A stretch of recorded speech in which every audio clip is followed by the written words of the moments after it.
Bismillahirrahmanirrahim. Assalamualaikum warahmatullahi wabarakatuh. Saudara-saudara yang saya banggakan, perkenankan saya menyampaikan materi closing lecture akuntabilitas publik, penyusunan dokumen rencana strategik.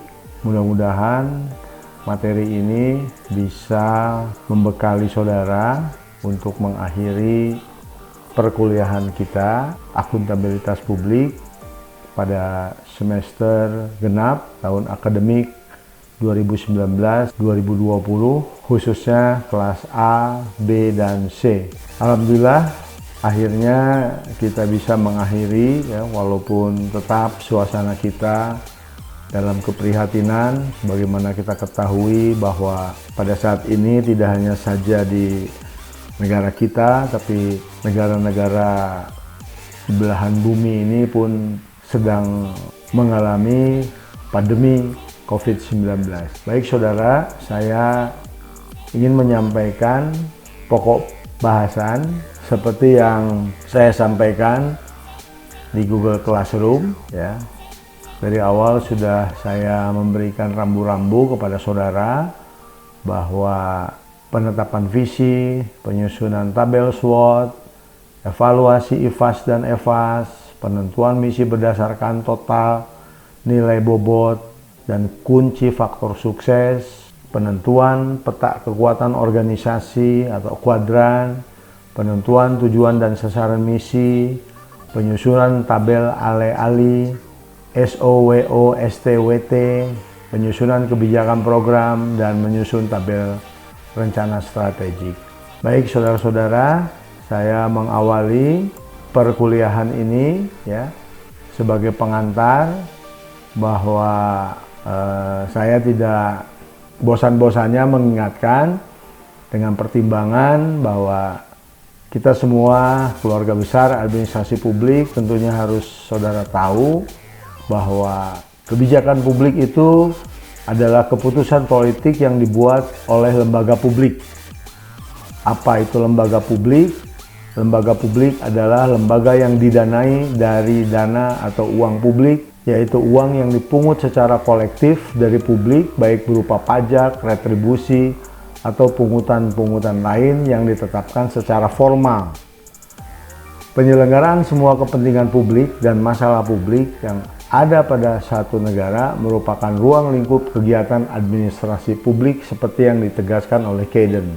Administrasi publik merupakan seluruh kegiatan administrasi untuk segenap urusan publik. Dari beberapa poin yang barusan saya sebut, tentunya mempunyai hubungan yang sangat signifikan dengan akuntabilitas publik. Sebagaimana kita ketahui bahwa akuntabilitas publik itu adalah pertanggungjawaban. Pertanggungjawaban apa? Pertanggungjawaban dari sebuah dokumen rencana yang harus dipertanggungjawabkan, termasuk lembaga-lembaga publik, apalagi lembaga publik yang didanai dari dana atau uang publik. Selanjutnya, saya akan menjelaskan 4 jenis kebijakan publik. Yang pertama itu adalah formal, yang kedua adalah konvensi, yang ketiga ucapan pejabat publik, yang keempat adalah perilaku pejabat publik. Kebijakan publik jenis formal itu dibagi 3, undang-undang, hukum, maupun regulasi. Baik saudara, kita masuk ke materi berikutnya. Saya mengistilahkan morfologi SAKIP dalam perspektif kebijakan publik. Morfologi itu adalah istilah dari teman-teman di planologi. Ya. Morfologi itu adalah bentuk, ya, jadi bagaimana perkembangan atau perubahan suatu daerah. Ya, itu istilahnya disebut morfologi. Saya mengadop istilah tersebut dengan istilah morfologi SAKIP. Jadi bentuk dari SAKIP itu apa? Ada 6 ya. Dalam perspektif kebijakan publik. Tentunya Anda silahkan cek ya di buku pengampu. Kita ketahui bersama bahwa akuntabilitas kinerja instansi pemerintah itu mempunyai dasar hukum baik undang-undang, PP, Perpres maupun peraturan menteri. Ya, morfologinya di sini kita ketahui 1, rencana kinerja atau rencana strategik ya. Yang kedua perjanjian kinerja, yang ketiga pengukuran kinerja, Yang keempat, pengolahan data, kinerja. Yang kelima, pelaporan kinerja dan review. Dan yang terakhir adalah evaluasi kinerja. Fungsi pertama manajemen itu adalah planning atau perencanaan. Tidak ada seorang ahli manajemen manapun yang tidak mencantumkan fungsi perencanaan. Kalau berbicara output, ya, dalam perspektif kebijakan publik, ya, pemahaman saya, dokumen rencana yang terdiri dari RPJP, RPJM, RKP, atau rencana kerja. Kalau tingkat nasional kita sebut RPJN, kalau tingkat kota, kabupaten, provinsi kita tambahkan saja atau kita ganti istilahnya N jadi D, jadi RPJPD. Semua organisasi manapun, baik formal maupun informal, itu tidak bisa lepas dari fungsi perencanaan. Bahkan kehidupan sehari-hari pun orang tidak dapat dipisahkan dengan perencanaan. Perencanaan tidak hanya saja konsep dan teori, akan tetapi perencanaan tersurat dalam surat Al-Hasyr, surat 59 ayat 18, yang artinya, A'udzubillahi minasyaitonirrajim, hai orang-orang yang beriman, bertakwalah kepada Allah dan hendaklah tiap-tiap diri memperhatikan apa yang dipersiapkan untuk esok, dalam kurung akhirat. Dan bertakwalah kepada Allah, sesungguhnya Allah Maha mengetahui apa yang kamu kerjakan.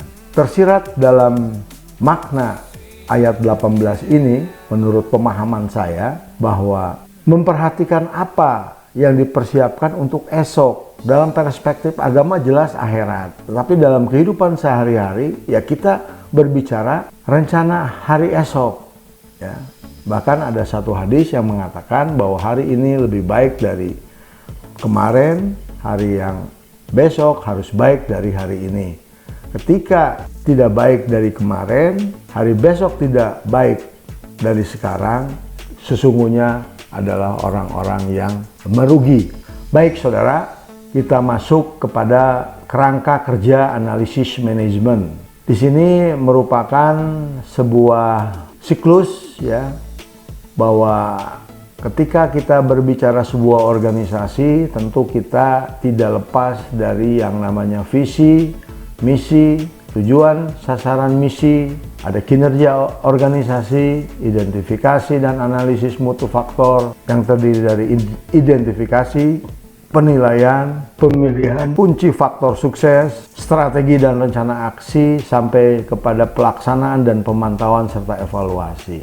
Jadi karena kita berbicara akuntabilitas publik, dari awal pun juga saya sampaikan apa yang dipertanggungjawabkan kepada publik, ya, menurut pemahaman saya yang dipertanggungjawabkan itu adalah dokumen rencana. Nah, saudara-saudara, untuk mempersingkat waktu, ya, saya coba langsung ke slide berikutnya karena pada pembekalan materi saya kali ini, saya ingin menyampaikan beberapa simulasi bagaimana Anda menyusun sebuah dokumen rencana strategik.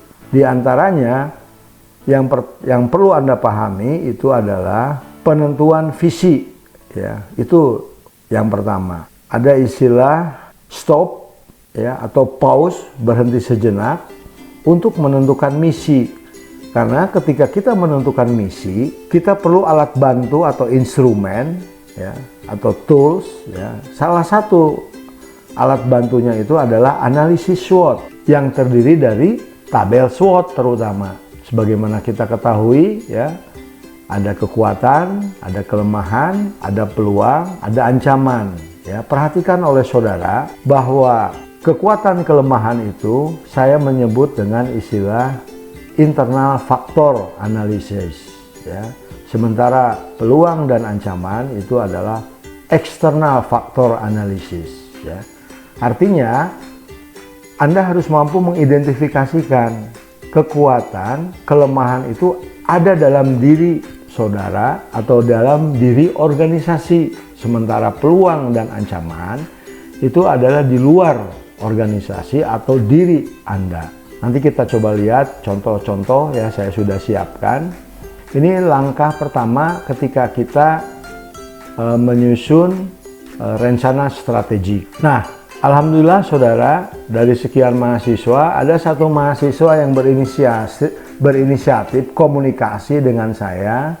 Dia sudah menyelesaikan beberapa simulasi ya, lebih dari 50%. Nah, salah satunya yang bisa saya sampaikan di sini ya, saudara bisa lihat visi sebelum koreksi ya, menjadi Kabupaten Bandung yang maju dengan tata kelola pemerintah yang diakui se-Jawa Barat ya. Visi sesudah koreksi menurut pemahaman saya menjadikan Kabupaten Bandung yang maju dengan tata kelola pemerintah yang unggul. Cukup. Jadi jangan yang diakui se-Jawa Barat ya, jangankan se-Jawa Barat, kalau perlu se-Indonesia atau dunia begitu. Unggul aja gitu ya. Nah, berdasarkan pengalaman ujian tengah semester kemarin ya saudara-saudara, banyak sekali saudara-saudara yang membuat visi itu terlalu banyak kata-kata yang kontraproduktif ya, sehingga kalau saya lihat itu persis seperti contoh ya karya tulis, atau mungkin kadangkala nampak seperti berdoa begitu. Jadi straight to the point saja visi itu ya. Coba Anda bandingkan ya, sebelum koreksi ya sama sesudah koreksi. Baik. Nah, salah satu rekan saudara saya angkat di dalam simulasi SWOT ya. Anda perhatikan ya, kekuatan ya, kelemahan, peluang, ancaman. Di sini dia mengidentifikasikan bagaimana kekuatan, kelemahan, peluang, ancaman ya salah satu kabupaten di Provinsi Jawa Barat. Nah, awal-awal komunikasi yang bersangkutan ya itu banyak sekali kekurangan ya, terutama tidak bisa membedakan mana internal, mana eksternal. Bahasa mudahnya itu campur aduk. Sebetulnya kata-kata di peluang itu lebih tepat di kelemahan, atau kata-kata kekuatan itu lebih tepat di peluang begitu ya. Nah, ini salah satu hasil dari yang sudah diperbaiki. Tapi nanti mungkin ada yang lebih jelas lagi ya, Anda bisa menjadikan koreksi bersama ya tabel ini. Nah, nanti tabel-tabel selanjutnya insya Allah akan lebih clear ya, seperti apa kekuatan, seperti apa kelemahan, seperti apa peluang, seperti apa ancaman. Baik saudara ya, setelah Anda mampu menyusun tabel SWOT, selanjutnya itu adalah evaluasi IFAS dan EFAS, internal factor analysis ya, system, dan external factor analysis system. 1, 2, 3, 4, 5, 6 itu adalah langkah-langkah keterangan yang Anda harus lakukan ya. Saya coba lanjut saja ya ke slide berikutnya. Anda bisa pelajari ya, baik tayangan rekaman ini atau video ini ataupun di buku pengampu yang saudara-saudara alhamdulillah sudah memiliki. Nah, saudara-saudara yang saya banggakan, Anda bisa perhatikan ya, tabel ini adalah tabel kekuatan dan kelemahan, dan ini adalah tabel peluang dan ancaman. Sebetulnya saudara ya, yang betul itu tidak dipisah atau terpisah, tetapi menjadi satu kesatuan. Kita mulai poin 1 ya, bobot faktor, masing-masing memberi bobot atau tingkat urgensi dengan skala 1 sampai 5 dari tiap-tiap faktor dan mencari rata-ratanya ya. Jadi kalau di simulasi ini saudara ya, kalau kita kelas normal begitu, itu masing-masing kelompok itu dia memberikan bobot ya, bobot berapa, 1, 2, 3, 4, 5, nanti dijumlah itu dibagi, dirata-ratakan ya.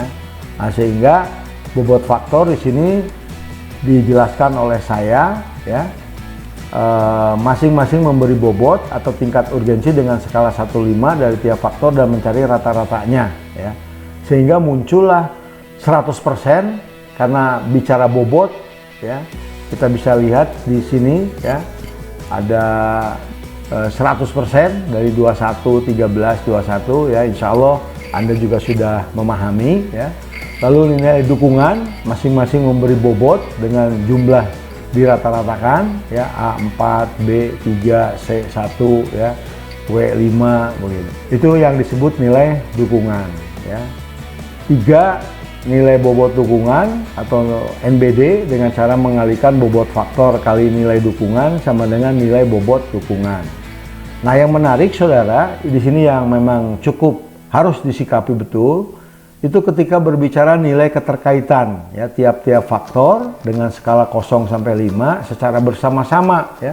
Peserta menentukan nilai keterkaitan tiap faktor pada kolom evaluasi ya.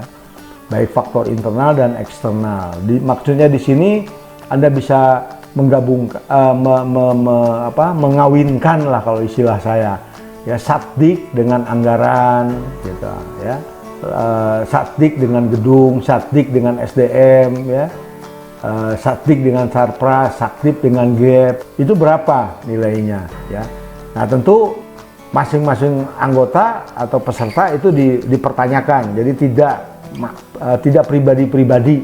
Nah, alhamdulillah saudara, kalau kelas normal itu dikerjakan kelompok, justru malah pada kesempatan kelas daring ini Anda malah individu-individu. Jadi harapan saya kualitas dari pemahaman Anda di dalam menguasai materi akuntabilitas publik, khususnya penyusunan rencana strategik, itu lebih baik begitu.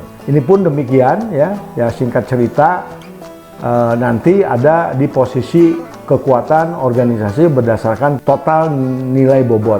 Nilai tertinggi bobot TNB selain menjadi embrio misi sekaligus menjadi kunci faktor sukses.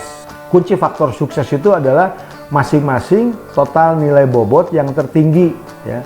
Jadi kekuatan 1 ya, kelemahan 1, peluang 1, ancaman 1. Jadi minimal sudah ada 4 faktor kunci sukses ya. Nah, kalau di peringkat itu nanti yang kedua apa, yang ketiga apa ya. Nanti akhir cerita itulah yang akan menjadi embrio dari misi. Baik saudara, kita lanjut. Saudara-saudara, berikut ini Anda bisa lihat bagaimana salah satu rekan Anda mampu mengevaluasi IFAS dan EVAS seperti yang tadi saya kemukakan, tidak dipisah antara SW dan OT, tetapi digabung, tidak terpisah antara SW, O dan T. Ini karena menggunakan program Excel, jadi perlu beberapa slide ya. Sebetulnya kalau di dalam Excel itu satu halaman saja ya, atau satu muka terdiri dari beberapa halaman. Kita bisa lihat di sini ya. Saya masukkan di dalam slide PPT ini ya. Coba kita lihat akhir dari IFAS dan EVAS. Nampak di sini total nilai bobot 4,23, 4,2 saya ulangi. Yang W itu 3,4, lalu yang O 4,4 dan terakhir T atau ancaman 2,9. Nah, dari 4 masing-masing faktor kunci sukses ini ya, kita pilih yang peringkat 1 dan peringkat kedua. Di sini nampak 4,4 dan 4,2. Sehingga kalau bicara peta kekuatan organisasi berdasarkan total nilai bobot, dia ada di kuadran pertama ya, antara kuat ya dan mempunyai peluang ya. Ini kondisi yang ideal. Di sini di peringkat total nilai bobot dari 1 sampai 10. Hal ini memudahkan ya untuk kita memilih faktor kunci sukses yang berada di posisi kedua, ketiga dan seterusnya. Kira-kira mana yang akan dijadikan misi organisasi. Nah, kalau kita lihat di sini ya 4,2 terdapat beberapa tempat wisata yang menarik. Kurang sosialisasi secara langsung antara pemerintah dengan masyarakat.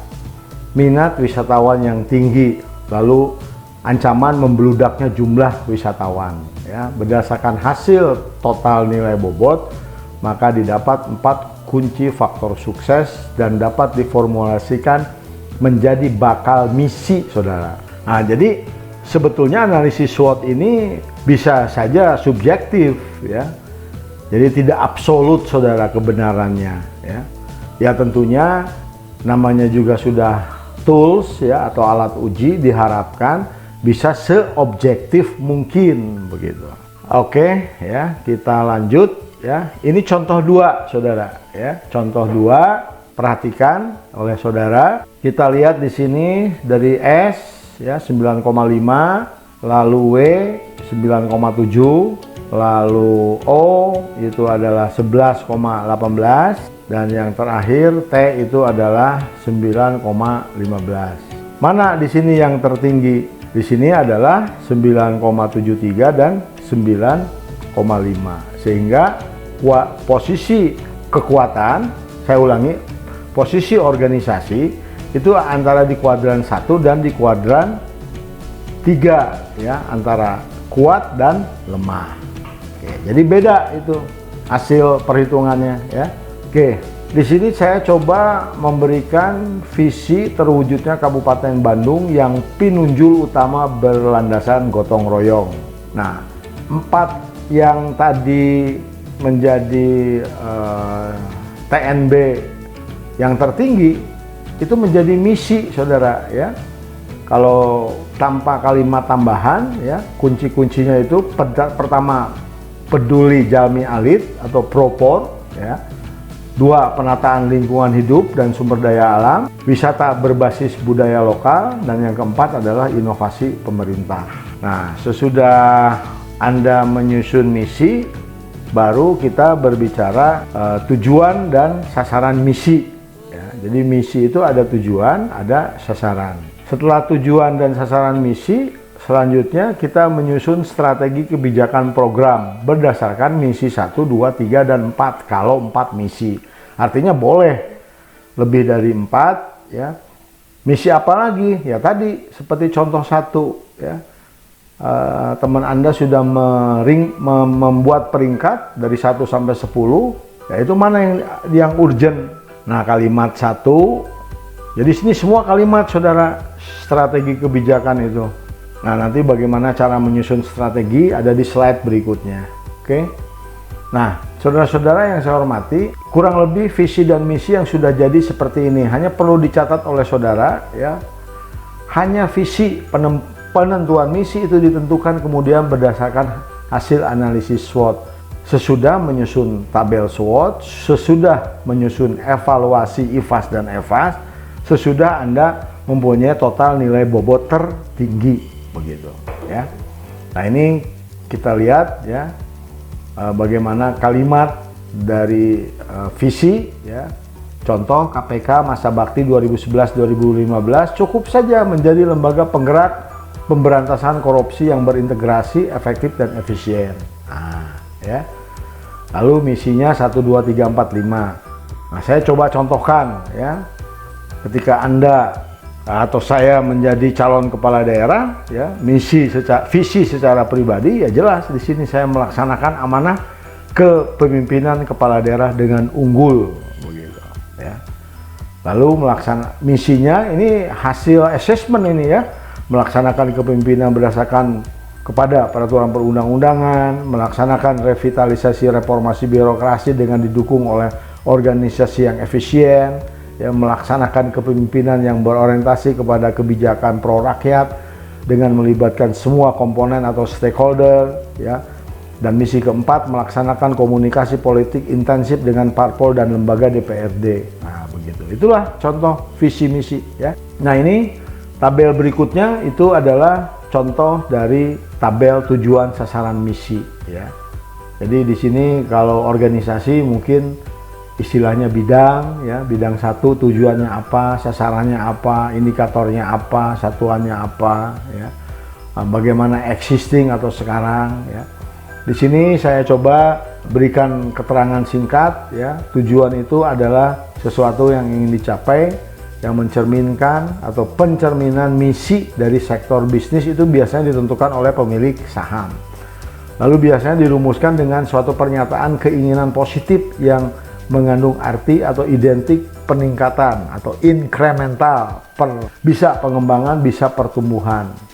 Nah, kalau sasaran itu suatu pernyataan hasil yang dapat dicapai dalam kurun waktu 1 sampai 12 bulan. Jadi jangka pendek, saudara. Ketika Anda sudah mampu menentukan tujuan, apa kira-kira sasaran-sasaran untuk mencapai tujuan tersebut, gitu kurang lebih. Ya. Sasaran merupakan penjabaran dari tujuan utama yang ditetapkan pada level puncak pimpinan. Ya. Jenis sasaran itu bisa dasar, pemecah masalah, inovatif, dan pengembangan pribadi. Ya. Nah, itu mungkin saudara-saudara yang perlu juga Anda pahami, ya. Selain tadi mampu menentukan misi, Anda coba mampu merumuskan tujuan dan sasaran misi, ya.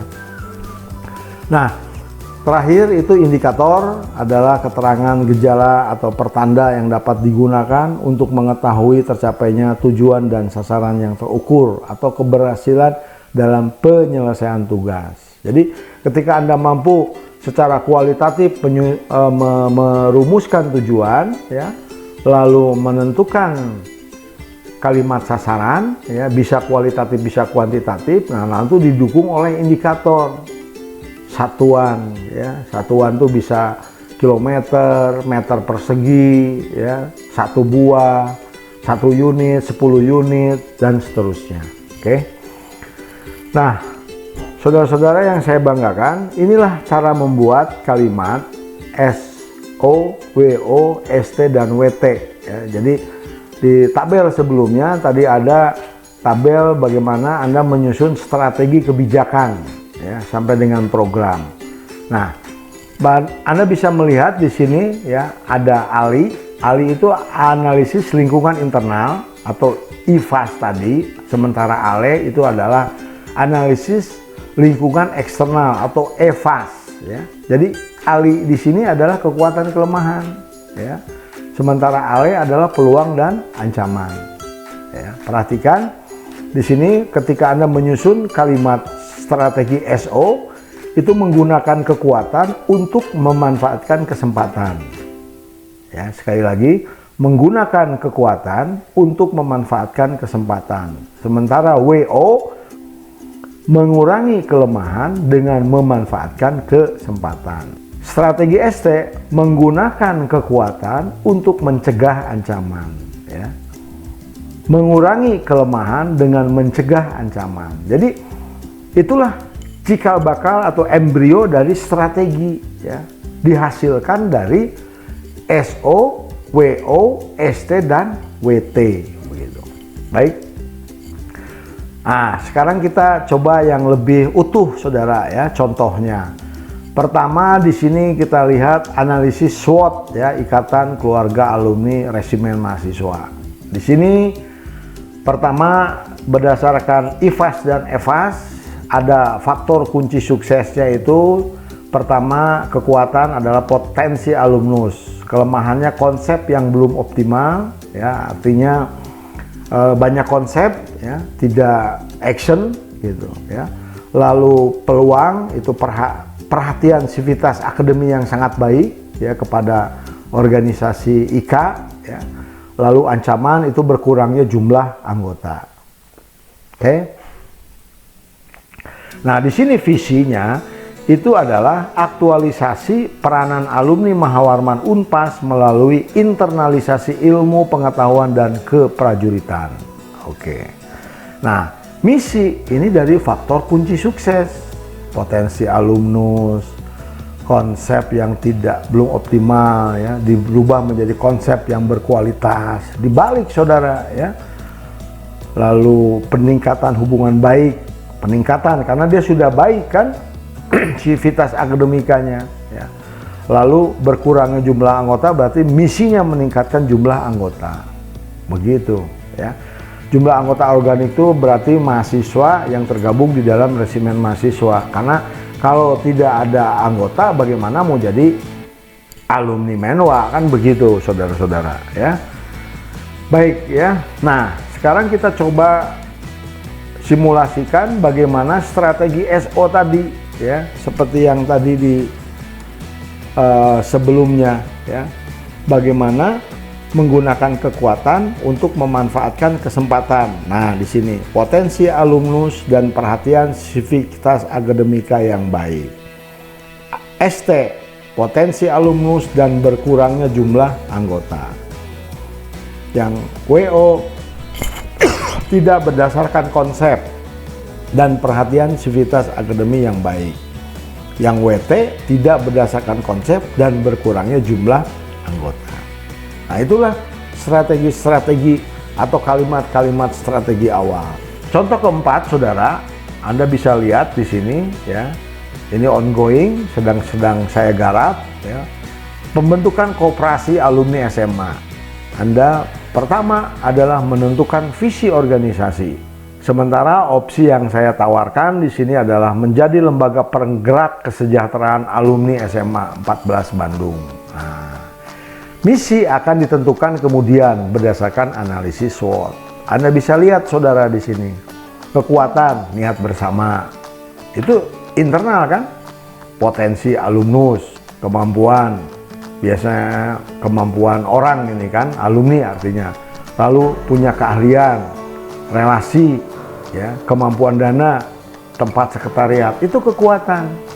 Jadi bisa saja tidak sama jumlahnya antara kekuatan dan kelemahan. Itu sah-sah saja saudara ya. Jadi yang utama itu bisa lebih dari 5 ya, syukur kalau bisa 10. Nah, seperti kelemahan. Saya menyadari betul di sini, tidak semua berminat, tidak semua alumni maju, betul kan? Tidak punya kemampuan, tidak punya keahlian, tidak punya relasi ya. Bisa bahasa terbalik ya.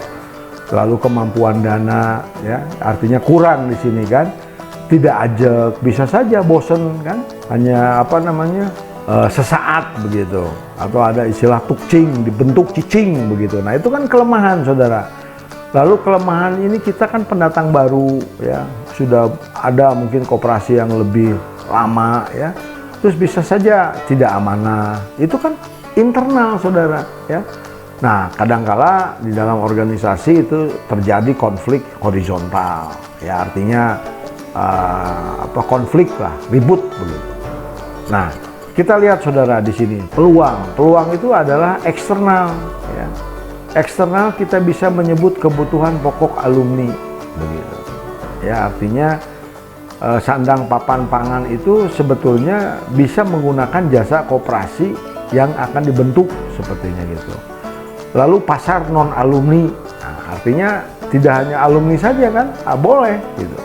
Lalu nanti bantuan ya, GO NGO itu go-nya itu government, NGO itu non government ya, artinya bantuan dana ya. Baik baik berupa dana maupun bukan dana gitu. Lalu peluangnya ini tentu menjadi sumber peningkatan pendapatan ya. Terus peluang online ya, seperti kita ketahui di dalam COVID-19 ini ya, bagaimana online itu survive ya, kita aja yang tidak daring menjadi daring kan begitu. Ya alhamdulillah ada hikmahnya ya. Termasuk saya pun juga akhirnya melek teknologi lah ya. Saya harapkan saudara-saudara ya sebagai generasi Z ya tentunya harus lebih paham, harus unggul teknologi itu ya. Kalau tidak nanti Anda bisa punah seperti dinosaurus ya. Oke, ancaman itu persaingan koperasi ya, itu kan eksternal kan. Lalu persaingan jenis usaha, tidak hanya koperasi saja, kita tahu bersama ya bagaimana maraknya pasar-pasar atau toko-toko modern ya. Lalu perkembangan teknologi ya, mitra bisnis kita bangkrut. Nah, itu kan ancaman ya. Atau pihak ketiga jasa keuangan yang pailit ya. Contoh ya yang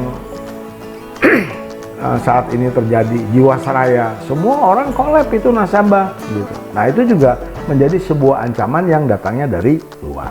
Oke. Nah, alhamdulillah saudara sudah ada di penghujung ya. Ketika tadi Anda mampu menyusun kalimat tujuan misi, tinggal disalin. Inilah yang disebut tabel rencana strategik 5 tahunan ya. Tujuannya apa? Ingat ya tadi yang inkremental tadi ya. Lalu sasaran bisa lebih dari 1, uraiannya 1, 2, 3 ya. Indikatornya apa?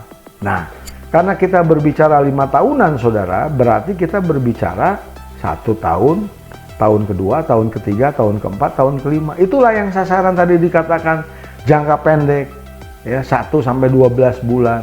Jadi untuk mencapai tujuan, sasaran-sasaran apa yang harus dicapai? Maka ada istilah time limit ya 1 sampai 12 bulan ya. Bisa tahun kedua, tahun ketiga, tahun keempat, tahun kelima ya. Jadi insya Allah saudara ya, seperti yang saya lakukan pula, hal ini bisa dipakai secara pribadi. Itu tadi yang surat Al-Hasyr itu, surat 59 ayat 18. Strategi ya secara eksplisit tidak disebut di dalam tabel, tetapi menjadi modal ya, yang tadi SO ya, WO ya, OT, WT itu.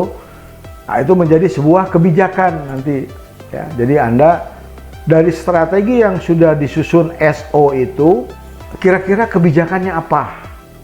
Ya, lalu programnya itu apa? Ya, itu mudahnya ya. Nah, demikian saudara-saudara, alhamdulillah, hatur nuhun untukmu Indonesiaku tercinta. Mudah-mudahan materi yang bisa saya sampaikan pada kesempatan kali ini ya bisa membekali Anda untuk modal Anda ya, terutama di dalam menghadapi ujian akhir semester yang akan datang ya. Terakhir ya, saya kutip ya kalimat yang ada di dalam buku pengampu ya. Tentu ini adalah kata-kata bijak ya. Apapun yang kita inginkan itu berawal dari visi dan kerja keras. Tidak ada yang tidak mungkin di matanya. Jangan batasi visimu, karena Tuhan menciptakan manusia adalah sempurna ya. Perencanaan bisa gagal, tanpa perencanaan kita sedang merencanakan kegagalan. Alhamdulillahirabbil alamin. Billahi taufiq wal hidayah. Wassalamualaikum warahmatullahi wabarakatuh.